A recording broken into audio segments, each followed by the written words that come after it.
Welcome to this week's episode of Forgiving the Girl Inside, a Matter of the Heart. I'm your hostess, Lisa Drennon, energetic mindset mentor. And today we have the beautiful guest, Neha Sonney, who is a self-love advocate. Self-love is so important. So many of us out here in the world, in the cyber world, connection. I know in person when I meet with people, we don't take care of ourselves. Me time, what's that? Especially if you're a mom and you have young children, you think me time is selfish time. And that is furthest from the truth. So we're going to hear it from this expert. So welcome. Thank you for taking the time to be here with us today. Thank you, Lisa. I am excited. I am grateful. Thank you so much. I'm looking forward to this. Yeah, it's exciting to hear. I love hearing everyone's journey on how they got to realize, like, what was that pivot point. So tell us about your journey before. What was it like before you became a self-love coach? Um, I can go into the details as you can ask me later. I'll sum it up. Okay, so my history is big. At the time I didn't know, but I have narcissistic parent, and through that I was like a pleaser through like all of my life, and nothing I did could ever please them. But then, in order to please them, I just went ahead and married the person that I didn't even know. And this was like an arranged marriage. It brought me to Hong Kong.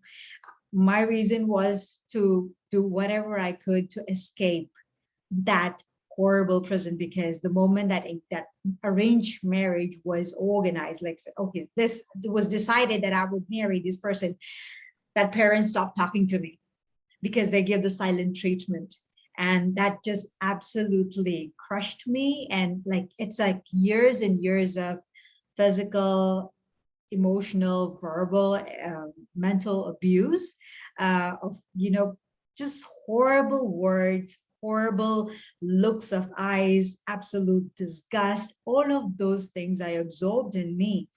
And so when I got into the marriage, I realized I made a bit of a mistake and I wanted out.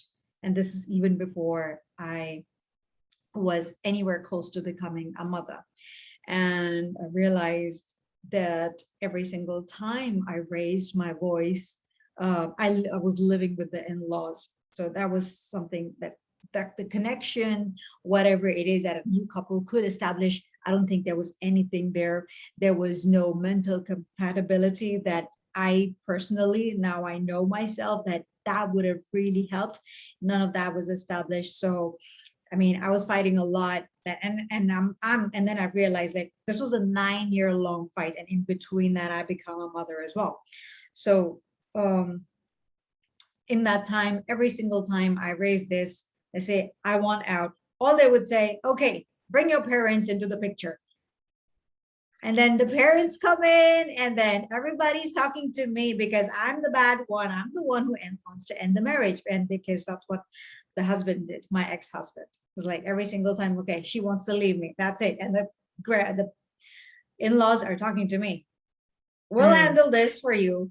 So I'm married to the wrong person. I know that. Anyways, in the midst of all that confusion, I become pregnant, and it like new mom who doesn't know anything about what a mother figure could be like. So the parent who I'm talking about, it happens to be my mother. So the only example I have is like no compassion, no empathy, no patience, no nothing, like love in that parent. What is that? I don't know. So there was no close bonding. I never had the safe space to share anything with her. But then what was also happening was I was inviting a lot of unsafe relationships, unsafe experiences. And then one day, after becoming a mother, my toddler was like close to 2 years old. And all of that frustration that I had from all my life, that one summer day, I was about to lash it out on my son. What he was doing in that living room was he he's not supposed to be eating certain things, so I have to be careful, and I just take things away from him or like push it away, and then he got mad and he just swipes things off the coffee table. It's crockery, so it can break, and like, people can get hurt. It's just extra work. And I was about to go this way and scream my lungs out and whack him, and I saw absolute terror in the 2-year-old, my toddler's eyes. And I went, oh my God, I am that monster. I just saw that monster reflect in his eyes. And I'm like, I don't want to be this person. I promised myself when I was 11 years old that I would not be that kind of a person, because I knew Wow. something was so wrong about this person who could be so different with other children and treat her own children so differently. Like, nobody knows. There's just two sides to this person. But then I said, something is awfully wrong. I couldn't talk to anybody, but I had made a decision. So that summer day was the day that decision was something that I needed to do something about. And that was like a pivot point for me, when I realized that I'm not making another damaged human being. The damage has to stop at me. It cannot continue. What did this child do to deserve like this, all of that anger and frustration? Nothing. He is here. He needs love. And that's what I need to give him. So it was just living up to that promise in that moment that made me shift to understand, why am I feeling all that anger? Fix that spirit that was absolutely broken. So everything that I could place my hands on with regards to reading books and all the self-help material, I just Yeah. absorbed it like, oh my goodness, I needed that so much, because in my external environment I was not getting it, but I knew I had to have it in me in order to be calm, collected, and take care of this little human in my life. And that's where Yeah. my focus started to go. That's like the beginning of the Wow. self-discovery. I got the chills listening to your story. I could visualize what you were going through, and that anger, and that as I was a young mom, I was a mom at 18, and I had similar frustrations, and we didn't hit per se. Had a lot of different modalities. We would, like, if the child was throwing a temper tantrum, you would hold them really tight, like hug them really tight.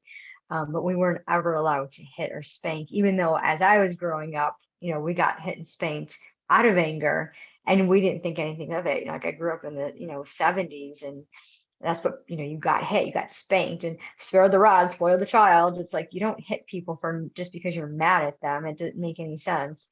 And so yeah, and having that realization of knowing that you were angry and this poor child's, and then seeing that reflection, that must have been like, wow. So Yeah. I feel that was such an incredible description, and I was like, saw that whole scene, I was like, wow, chills. So I'm so thankful. They say that some of those curses are brought from generation to generation, and we repeat Yeah. behaviors, and you made a choice. And it was all about that mindset, making that decision right then and there, saying, nope, it's going to stop right here, right now. I love Yeah. that.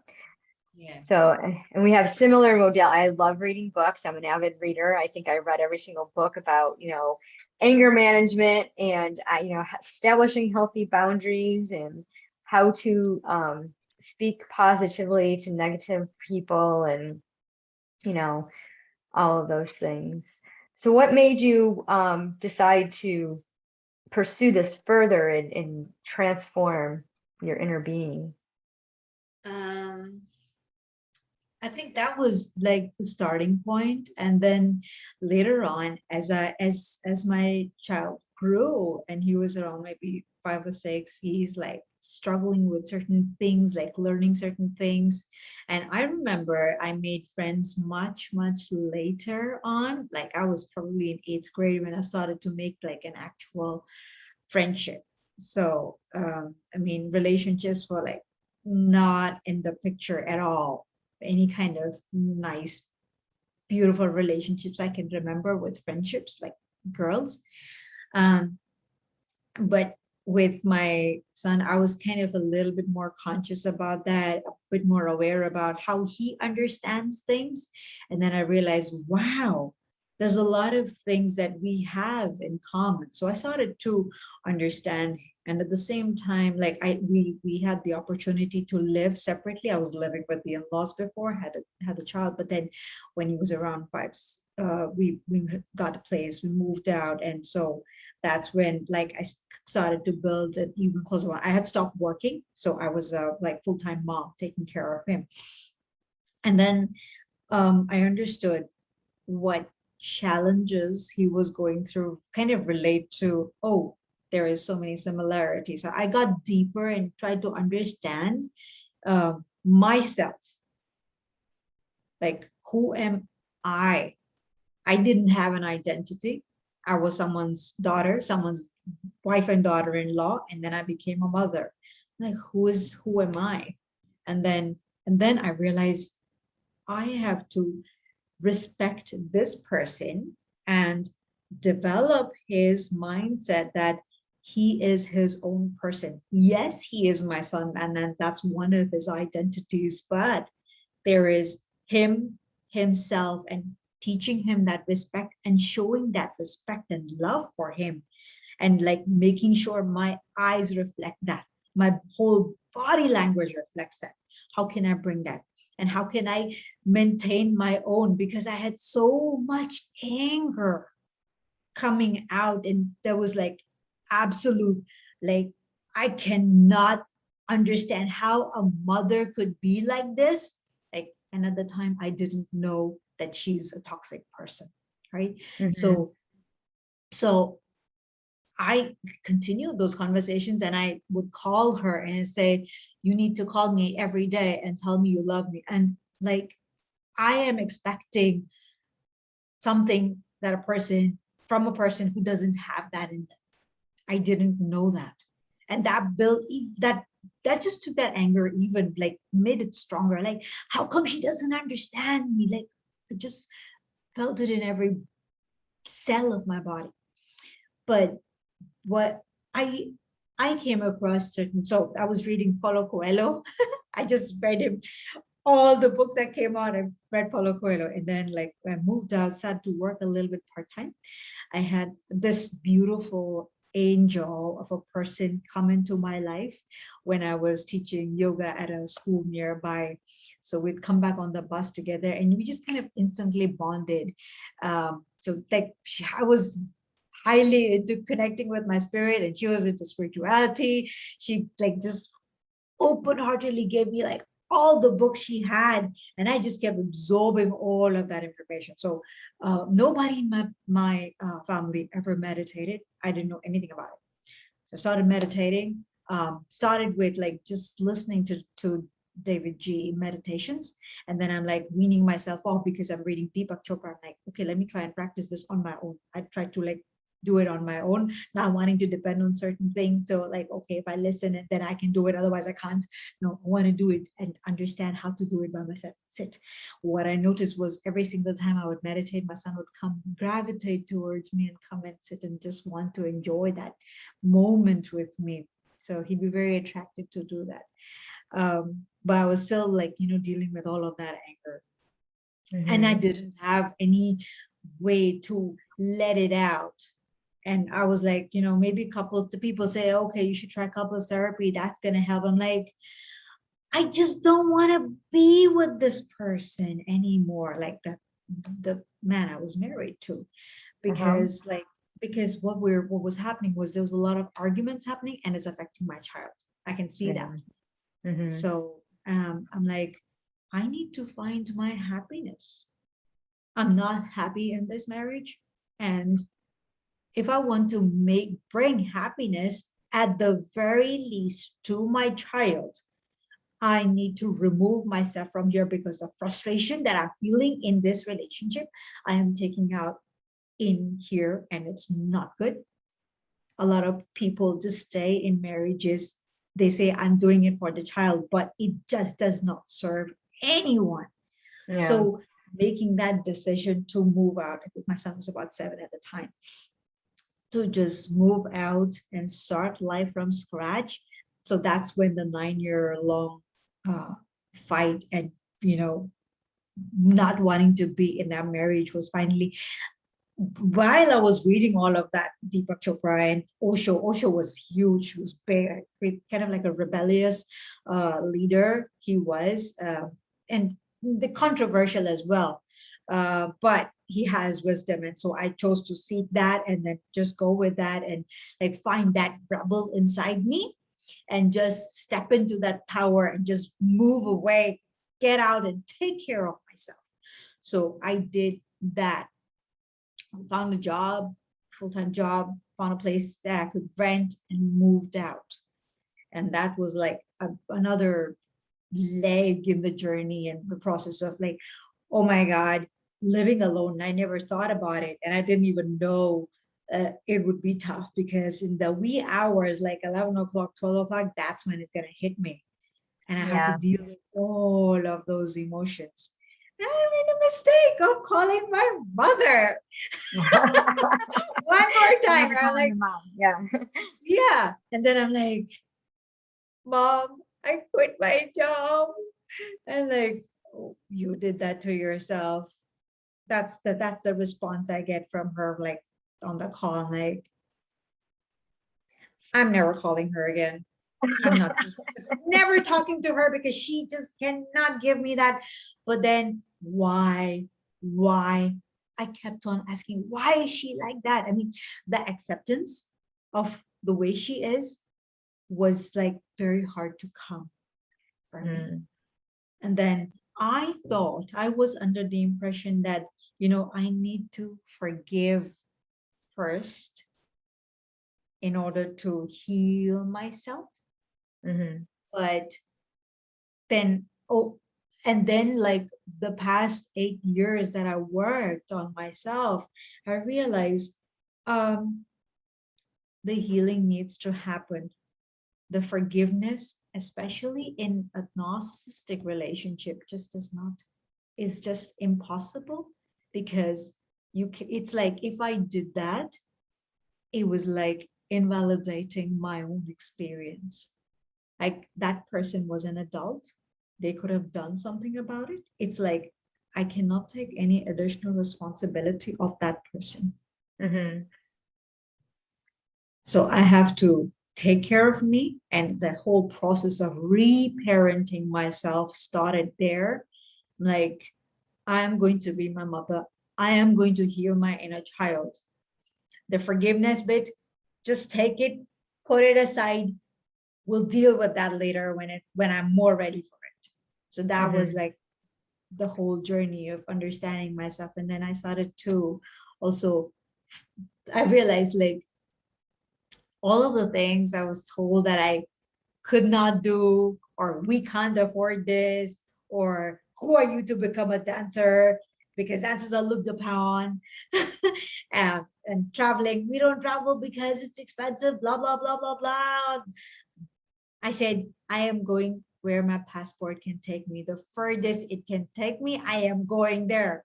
So I took myself places where my passport could take me without the application of a visa. At the There you time, go. so I went to beautiful places, made beautiful memories. So it's like I realized I have to negate all of that, to remove all of that negativity. I'm like bringing in, I wasn't conscious about that, but I was doing that, like bringing Mhm. in more positive experiences for myself and like putting myself out there. And in that process, I'm also, you know, going, putting myself on lots of dating apps and being on, going on lots of dates and like figuring out, oh my goodness, this is an absolute meat market and chaos. And no, I don't know if I'm gonna find the love of my life. Where am I gonna find that beautiful, safe relationship? So So much, so many emotions going on. Yeah. yeah, Yeah.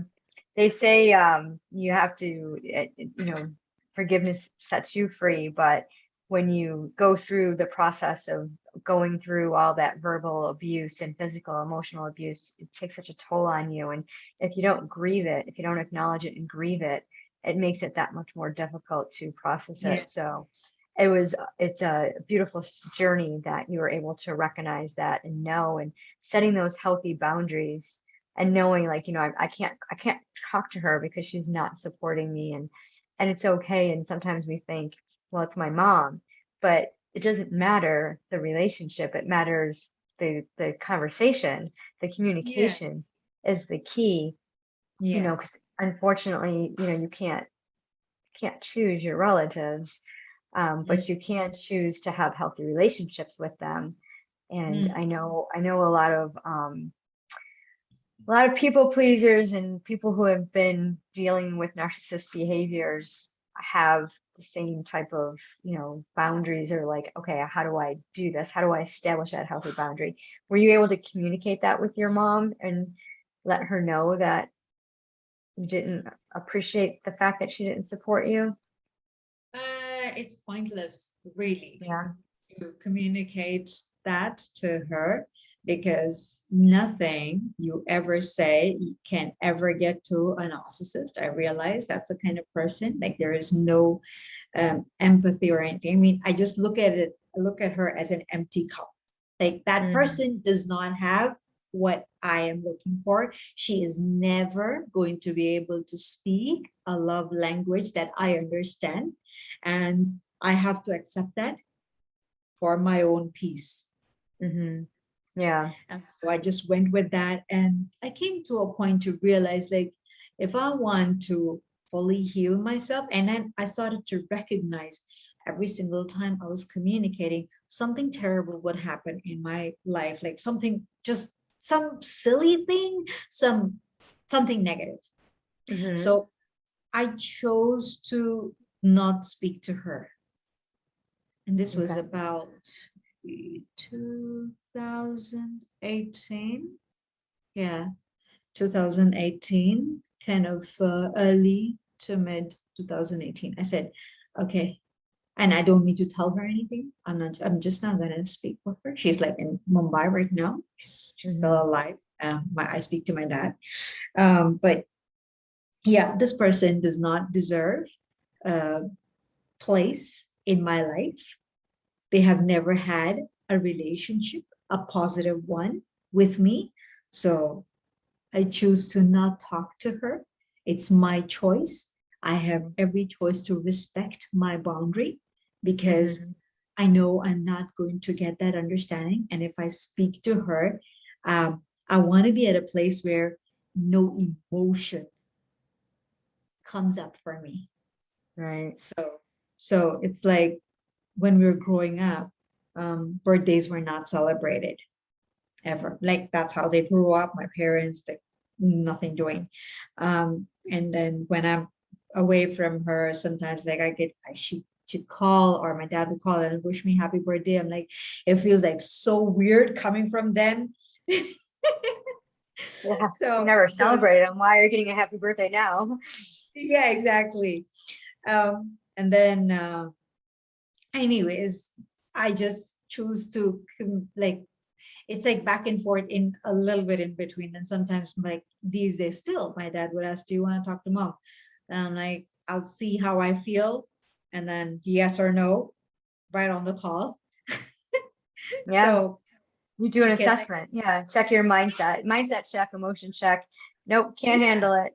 Yeah, because those yeah, little triggers make a difference. Yeah, I have a family member that I can't talk to at all. And it's like, it is what it is. You can't change that person. You can only change how you receive it and process it. So yeah, well, you went through a lot. You you have a very strong will. It shines through, in your voice and in your the way you carry yourself. So I love that strength, that inner strength that you have. And the Thank you. meditation is so incredible. It centers us and relaxes us, and it's your underlining message is we have a choice, and you chose, freedom. You chose self-love. You chose to go in a direction where you can continue to seek that happiness and that joy. So I love that path that you chose to take. What kind of advice would you give to somebody that is currently going through something similar that you experienced? If possible, if you can move away from that person, because as long as you are in a toxic place, toxic environment, you can never think right. It's going to Mm-hmm. affect you. It's like it is that vibration. And even with regards to toxic, because of that toxic vibration that you had, because you stayed with that person for so long, it's going to take a while for you to understand what even happened to you. So if you can move away, do that. That's the best thing you can do for your spirit.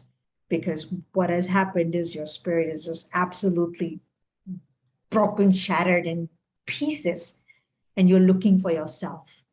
Mm, You're never going to find yourself when you're around that person, because that person is going to completely invalidate you, especially if they're toxic, narcissistic, I don't know, sociopath, psychopath, I don't know, but narcissistic. right. You cannot expect anything.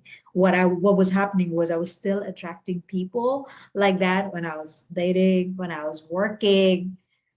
So bosses like that, colleagues like that, friends who invalidated me. So it's Wow. like even after moving away from Mumbai, like I've been here for 20 years, I haven't gone back to see my parents since like 2013. And I'm Wow. like, I don't want to do this at all. And I'm happy about this decision that I have made. It's a choice. So you can understand how long it has taken from what Yeah. I experienced in childhood. Like, I would like to, you know, give an example for what I Hmm. witnessed as a child. So listeners can understand if they've had some similar experience, how damaging that can be, because that was me. And I was 6 years old. It was getting late in the evening, and my mother used to sew clothes, and she had like all her things around her, scissors, blah blah blah. And she's working, so that's her workstation. And then I was that. It was late in the night. I just finished my homework, and my sister was sat across, but she was so tired she fell asleep on her homework. And then my mom was very you know, she, maybe it is her education, like she was not, by what she missed out on becoming a doctor by one point in her marks. And she was like, you know, very strict about studying, homework, Hmm. all of that stuff. And it was frustrating for her, and she never communicated. She didn't know how to communicate. All she used was anger. So then she sees my sister. I'm watching this. Like then I watch my sister has fallen asleep. I look at my mother, and the next thing I see is something. She just flings something in like towards my sister, and it's a rusty pair of scissors. Oh my. Pokes my sister in the leg, and blood pours out. It's staining the sheets underneath, and my sister wakes up in pain, not even wondering what happened. And my mom tells dad, please take her to the hospital, but don't tell anyone how this injury occurred, because she could possibly be like, you know, in jail or whatever. But I'm watching this in absolute horror, and there is no Wow. resolve for that. I couldn't tell anyone. And that memory, it just kept playing in my head probably. And then there was other incidences where I'm left close to the dustbin, like I don't belong in the party because I misbehaved, and blah blah blah. Abandonment, neglect, emotional neglect, silent treatment. There's multiple things. I have like that story I told, that because I needed resolve, I Yeah. told that story. I Yeah. and this is what people who have been through an abuse, like narcissistic abuse, they will feel compelled to share their story. And there is healing. Mm-hmm. There is healing in that. When you are able to process that story, you are going to be a different person. I don't know Yes. what will come for you. I mean, this is also the part of work I do. It's like public speaking, but then I know what happens because Mm-hmm. of coming out and telling your story. Because I want to share with your listeners that Yeah. when I figured out my story, Lisa, I found a job, like actually two jobs that both were better jobs that at the time. Um, my the love of my life started to enter my life, my existence more often. He was just a friend at the time. Mm-hmm. So with his help, I got into storytelling. 4 months after I figured out I have been carrying the vibration of I am not safe. So that my boundaries are violated over and over, whether I'm in Bahrain where I grew up, whether I'm in Mumbai for all those 6 years, like harassment on the streets, teasing, groping, all of that happened. Hated Mumbai, still don't like it. And I'm in Hong Kong, which is one of the safest places. Nobody touches no one. Like Mm-hmm. that never happens on the streets. But I'm carrying that with me. And that was Yeah. huge when I realized Mm-hmm. that, oh my goodness, I lived in the tiniest of places because that's what I could afford. Hong Kong is ridiculously expensive. So I realized, and then I'm like, oh my God, I am living in the safest places on the planet. And yet I feel unsafe. That was like a light bulb moment. But that was also my story, like witnessing why I have that, why I was carrying that. So their story, whatever it is important. They need to Mm-hmm. find that story and be able to articulate that, say that in a way that it just comes out, and they will receive that healing. And I don't know what can happen, what magic can happen. I definitely found the love of my life because the day I shared my story in front of that crowd of 80 people, my friend and future boyfriend, who is now in my life, was sat there recording me. And a month after I told my story, we got together, and we have been together for the past over 2.5 beautiful years. Mm-hmm. So whatever can happen, and you need that healing, and you need, not like you need the whole uh healing to happen in order for you to, like, become a whole person, and then you will find that relationship if it is something that you are looking for. But I know a lot of people are looking for that. So this, I am healing in Yes. this beautiful relationship because I'm receiving a lot of love, a lot of support, and I want that for everyone. Yeah, absolutely. When you share your story, when you speak it out loud, there's power of healing in those words. So, well, thank you so much. We're going to put the links to connect with you in the description. Yeah. Um, and anybody that is listening or watching this across social media and you know somebody that can benefit from these services, from hearing the story, please share it with them. You are not alone. Just remember that your experience, whatever you're going through, if you're in an abusive relationship, there is support and help for you. And you do need to get out and take care of yourself and start healing for that.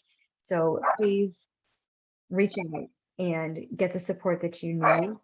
And remember that it's a choice, and you can choose to self love. You can choose to keep your heart safe and your physical body safe and your mind safe by establishing those healthy boundaries. It's all about a matter of the heart. So thank you for joining us today. Thank you so much, Lisa. All of my journey has been shared in my book called Wired for Self-Love, which will come out soon. So I'll share the links definitely later. Awesome. Is that your story? Wired for Self-Love? Yeah, mine and a few other people's stories. Oh, Yeah. awesome. Looking forward to that. Yes. Thank you. Thank you. Thank you so much.